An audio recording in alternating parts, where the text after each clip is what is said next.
aspirin a day. Do doctors still recommend it? We'll talk about it. And our pediatrician is here talking about allergies in your children and treating them. Plus, a group of seniors with some serious moves. You're going to want to see this. Mid-morning starts right now. WCBI's Mid-Morning with Aundrea, breaking away from your everyday. Good morning, everybody. It is the first day of spring. The weather is changing, the pollen is falling, and the seasonal allergies are aggravated. If you have a little one dealing with allergies of any kind, our pediatrician, Dr. Keith Watson, is here with some advice, and he's coughing because he has allergies too. Yes, if I sneeze while we're talking, just keep going. We'll just say bless you and keep on going. So it's not just kids dealing with allergies, oh, obviously. Goodness, no. Not in.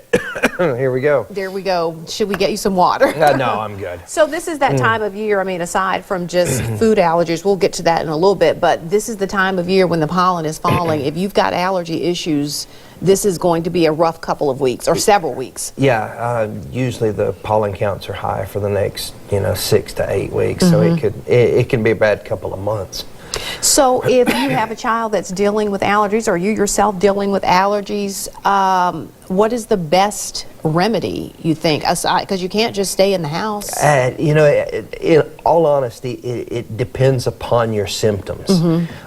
So if you really do have problems with allergies, it's probably a good conversation to have with your doctor, because allergies can affect your eyes, can affect your nose, they can affect your skin, they can kind of give you systemic symptoms. So the sneezing and those kinds of things, there are allergy eye drops, there are allergy nose sprays, and then there's allergy pills that you can take that kind of treat a little bit of everything.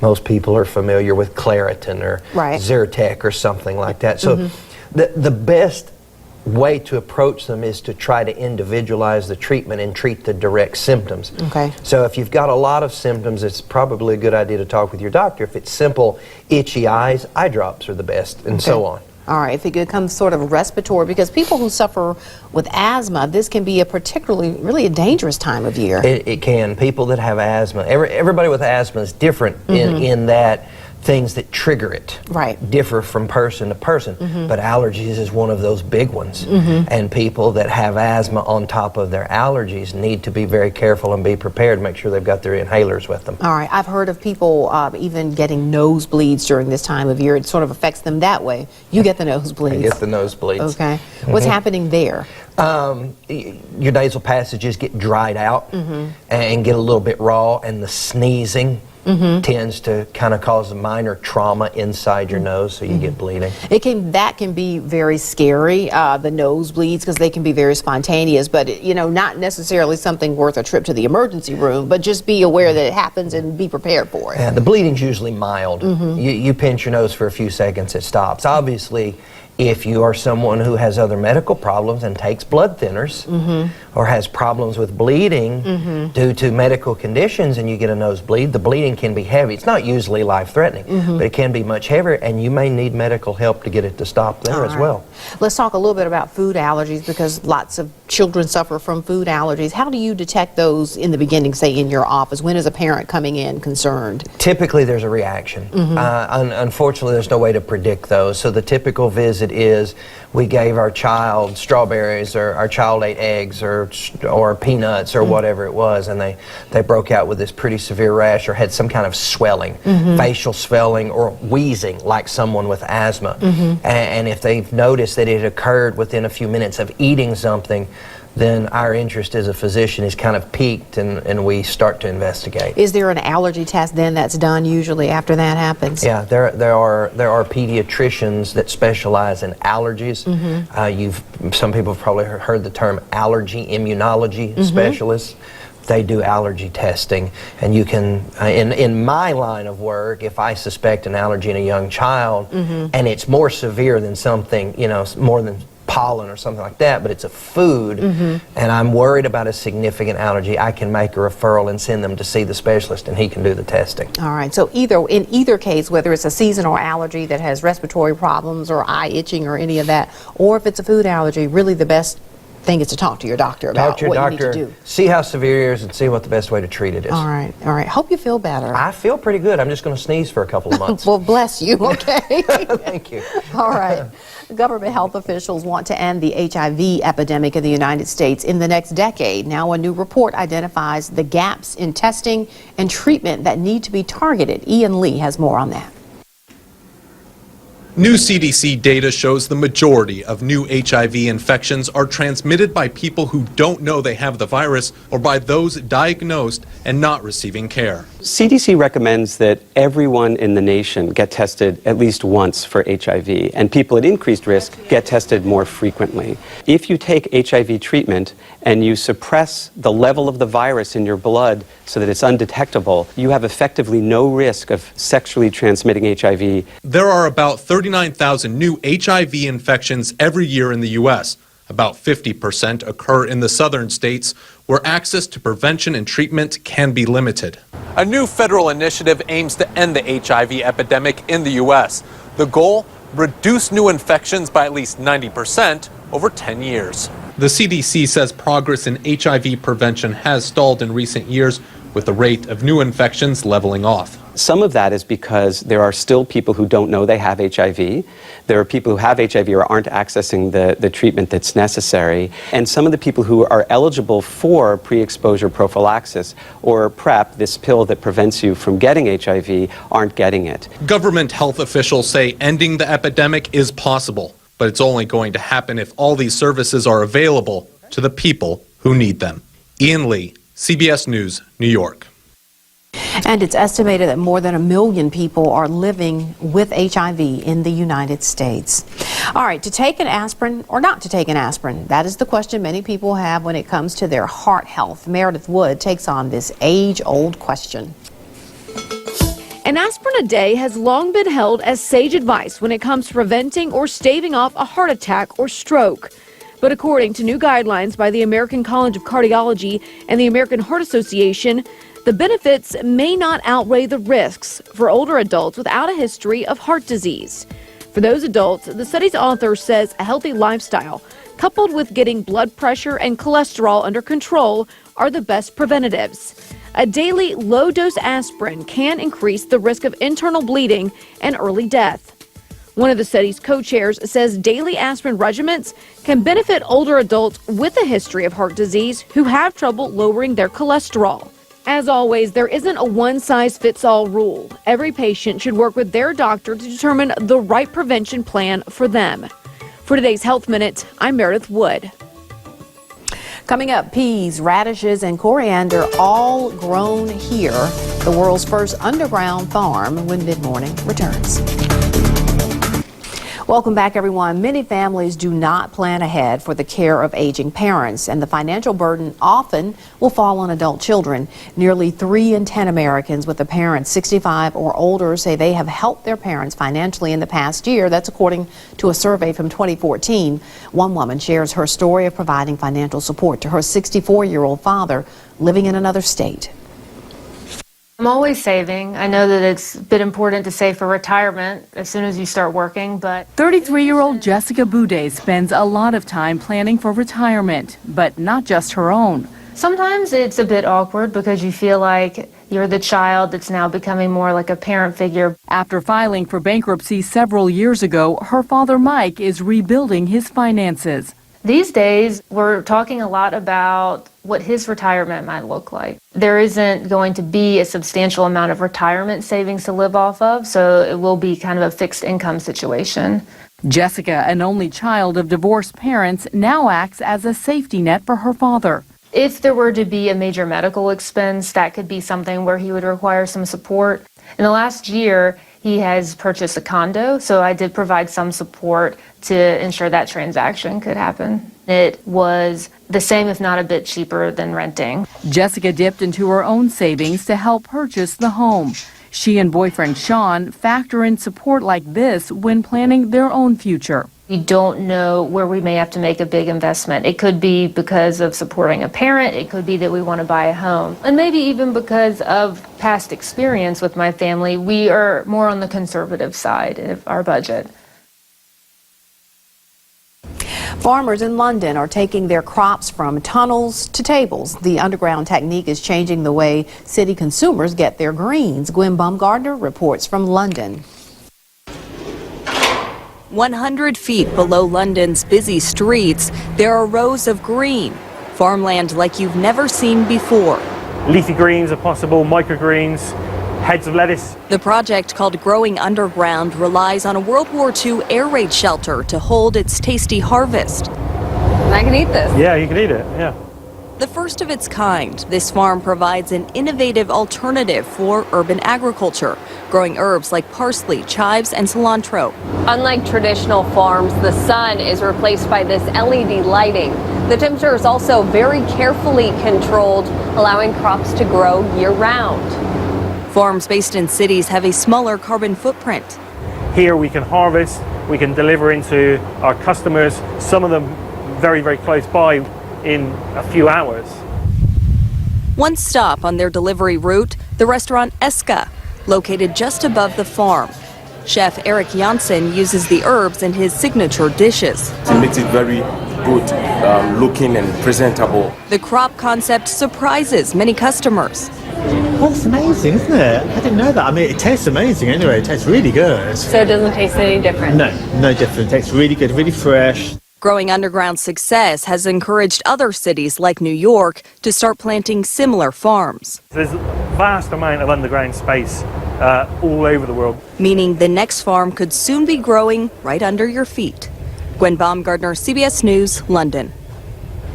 And farmers hope to expand their underground crops from herbs to full-size vegetables. The founders of Growing Underground say they don't want to replace traditional farming, just provide more alternatives for cities. All right, coming up, an explosion of color, hillsides overrun with poppies. We go to California, where a wet winter has created this masterpiece. We'll be right back. We're back, everyone. A rare phenomenon attracted so many visitors to a Southern California town that officials declared a public safety emergency. The super bloom, as it's called, has drawn tens of thousands of people. The town of Lake Elsinore briefly cut off access to these poppy fields Sunday, calling the crowd, quote, unbearable. Jamie Yukas explains how this extraordinary sight led to such an ordeal for the community. Southern California's unusually wet winter has created an explosion of color. One of Mother Nature's most dazzling displays, hillsides overrun with poppies. I didn't expect the flowers to be so vibrant and colorful. This is probably just the most picturesque thing that I've ever seen my entire life. But it might be too much of a good thing for Lake Elsinore. There's been fights over parking spaces, folks trampling on the poppies. The town of about 60,000 saw roughly 100,000 visitors on Sunday, forcing Mayor Steve Manos to declare a poppy apocalypse. We have some residents who are not used to this type of traffic and attention that are concerned about their ability to go ahead and operate on a daily basis. It got so bad, the mayor says one of his employees was clipped by a car, and the city is now reaching out to the county and even the state for help. You can definitely tell they want the perfect social media post for sure. With social media driving the poppy frenzy, some worry the allure of a perfect post might be harming the star of nature's show. People sitting in the flowers for that one picture that I know it's special to have the picture of you with the poppies, but then you're ruining them for other people in the future. The town reopened the site Monday, saying it was not feasible for us to keep visitors away, though they noted access and parking was limited. You know, we've gone through fires and floods. We'll get through the flowers. He's not alone.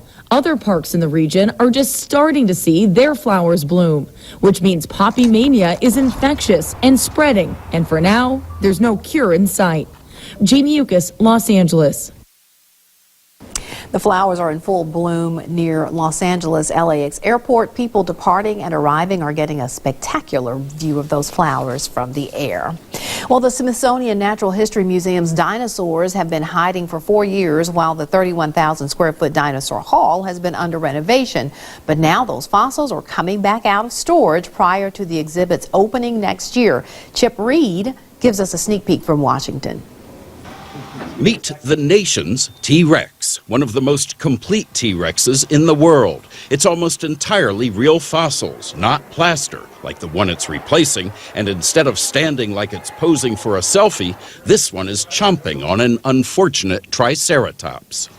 Experts are painstakingly rebuilding the creatures piece by piece, using the latest knowledge to make them look more real. Matthew Carano is the museum's curator of Dinosauria. They look realer, I think, when you portray them doing real things. Carano knew he wanted to be a dinosaur scientist when he was in the 2nd grade, but his obsession goes way beyond the main attraction. A lot of kids have an obsession or at least a fascination with the Tyrannosaurus Rex. Do you? I am, kind of over T-Rex. Personally, it's our most famous dinosaur. It's a movie star. It's a movie star. It doesn't need my help. And it's not just about dinosaurs. You'll also see creatures ranging from the mastodon to the squalic corax, a prehistoric shark. And when you tell people you've got to come to this exhibit when it opens, what do you tell them? I tell them that it's unique. It's one of a kind. They will never find another fossil hull like And this. it's not just about dinosaurs like the T-Rex. Exactly. For Matthew Carano, his inner child has played a central role. When you're deciding how to portray a dinosaur, is it the 10-year-old in you or the you of today who's deciding what to do? Well, it's the 10-year-old in me getting permission from the scientist to show something. So Because it's got to be real. It's got to be real. So get ready to have your minds blown, but you're going to have to hold your horses, or in this case, hold your dinosaurs, because this exhibit doesn't open until June 8th. Chip Reed, CBS News, at the Smithsonian's National Museum of Natural History in Washington.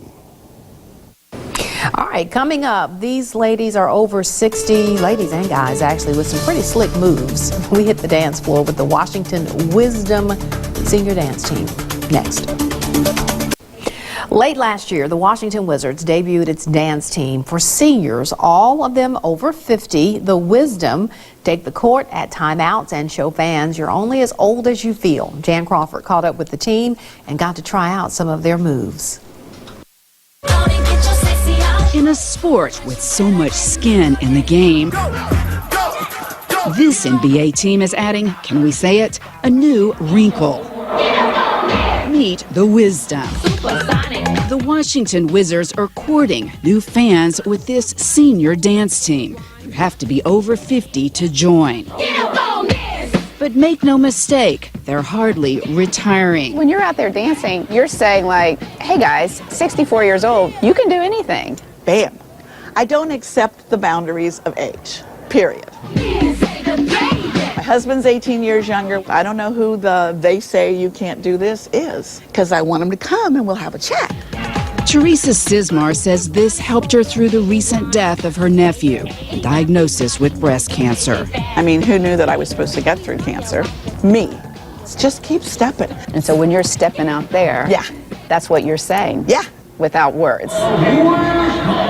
The Wisdom take the court at one game a month with 19 women and right there up front, one guy. I'm a huge dance fan. I've been dancing. My parents would tell you coming out the crib. But at 53, Christopher Johnson says this is his first time dancing in front of an audience. It's a dream. It's really a dream. It's really a dream. The team's been a dream for so many members. Who take the court in a sport where the players keep getting younger and provide a silver lining of senior dance squads across the league. Who, like the Wisdom, jump through some hoops to get here. Allows me to make some of the moves. Okay. First, tryouts. Great. Then weekly workouts. After 40, you're like, I'm gonna do me. Lulu Hester Alexander was inspired to try out by her granddaughter, Jasmine, a Wizards dancer. Sometimes the dance moves they do, I'm like, oh my God, why did I have her do this? But I am her #1 fan. And often it's the Wisdom who connect with the fans in the stands.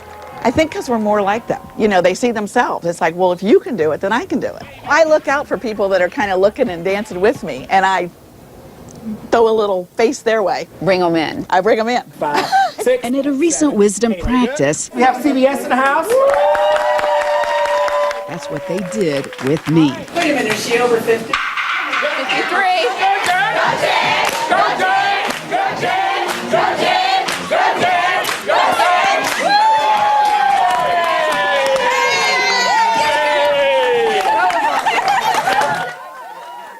Looks like Jan Crawford had a good time. She got some moves too. All right, one company is transforming the way concert goers enjoy live music and adding an element of surprise to that. Hillary Lane has more. When Johanna Ortega bought a ticket online for this New York City concert, she had no idea where the show would be or who would be playing. I came across it on a Google search and I'm like, ooh, secret performances. So Far Sounds is the company behind the concert. Ticket holders don't learn the venue's address until the day before the event. And the performers remain a mystery until the show starts. We want people to discover their new favorite band. We wanted them to discover a genre which they'd never listened to before. This concert at an art gallery featured 3 up-and-coming bands. So Far puts the shows on around the globe and often in unique places. This Norwegian musician performed on top of a ski lift in Oslo. And this dance and electronic artist laid down some beats in a Spanish garden. It's not just bands you haven't heard yet. You look perfect tonight. Last year, Ed Sheeran shocked this audience when he performed in a Washington, D.C. living room. Singer Fiona Silver says the intimate setting allows her to connect with the audience. There's something sort of magical about that lack of a barrier. What do you think about the show so far? I'm loving it. I love the stripped down sound. Ortega says she'll be going to more So Far shows. For her, the experience hits all the right notes. Hillary Lane, CBS News, New York. And we will be right back to wrap things up. All right, be sure you stay connected with us on Facebook, Twitter, Instagram. Enjoy the rest of your day. We'll see you back here next time, everybody.